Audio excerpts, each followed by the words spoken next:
We have all heard of the numerous divorce stories in Japan that descend into absolute nightmares.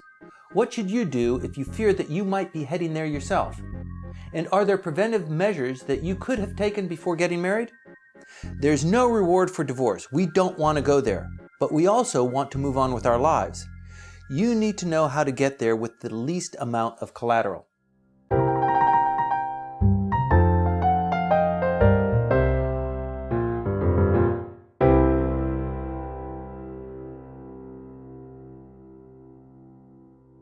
Foreigners in Japan are in an especially vulnerable position.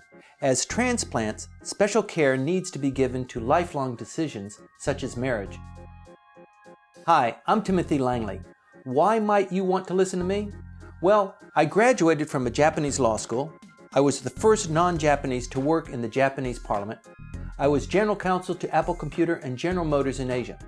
I have been providing legal and counseling services in Japan for over 30 years, and I am sure I can help you with your issue. Of all of the counseling that I do, and I've been doing this for a very long time, the most difficult issue by far is divorce. While counterintuitive, the legal process in Japan for divorce, like marriage, happens to be very easy. The difficulty appears when suddenly a psychological switch is triggered and you find that you can never turn it back. The person you trusted with your innermost secrets and your most intimate moments suddenly becomes an adversary. You are the enemy. Your kids are turned against you, common friends are forced to choose sides, your whole world is turned upside down, and you are in a foreign country. To make things worse, the stakes are high. Your assets, your savings, your pension, your reputation, your children, you stand to lose everything or a huge chunk of it. People come to me because divorce is overwhelming. I've never done a divorce that's taken me less than 3 months to conclude. There are so many factors to work out, and more likely than not, couples are already butting heads when they first come to see me. As a mediator, my first objective is to ease the communication process. If it's just a couple with no children, married less than 5 years, you can usually negotiate this out. However, when there is a child present or big financial commitments, like the purchase of a house, divorce automatically becomes more complicated. If you notice that you are getting into that zone of constant fighting and arguing, not sleeping at home very often, and when your relationship is negatively affecting other aspects of your life, that's the time to come in and talk. Don't wait for the situation to deteriorate further. The hardest aspect to tackle during any divorce is always children. The problem is even more acute in Japan because typically Japanese authorities only recognize custodial rights for one parent. In Japan, there is little concept of joint custody or visitation rights. When you get divorced, you get divorced. It's important for you to be aware that in almost every instance, the mother is the protected party and she has the upper hand in a custody dispute.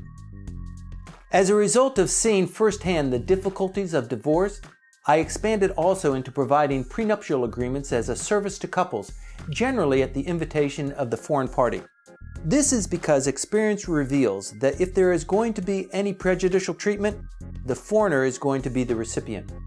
In such a situation, you need to protect yourself and your future assets in the best possible way. A prenup achieves this. Unfortunately, prenups are not very well recognized or understood in Japan. Almost invariably, the Japanese will hate the idea. You love me, you want to marry me, and then you come up with this idea?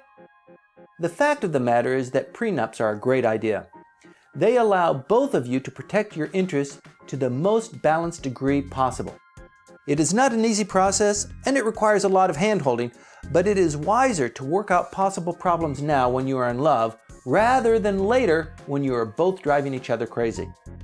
It's best to cover your bases by writing a well-negotiated, mutually agreed-to prenup that will be acknowledged in whatever jurisdiction you may decide to reside. It is not always easy to write, and that's why I act as an agent to both parties.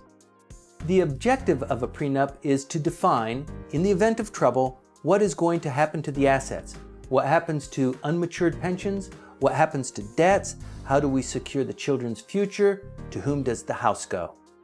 The object of a prenup is not to actually use it, in the same way that you hope to never use health insurance.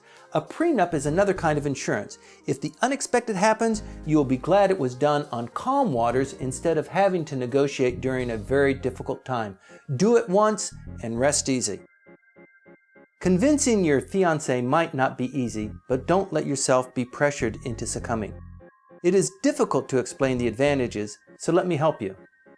In dealing with international couples with different mindsets, different religious underpinnings, and even a different language, I can uniquely provide clear explanation in both English and in Japanese.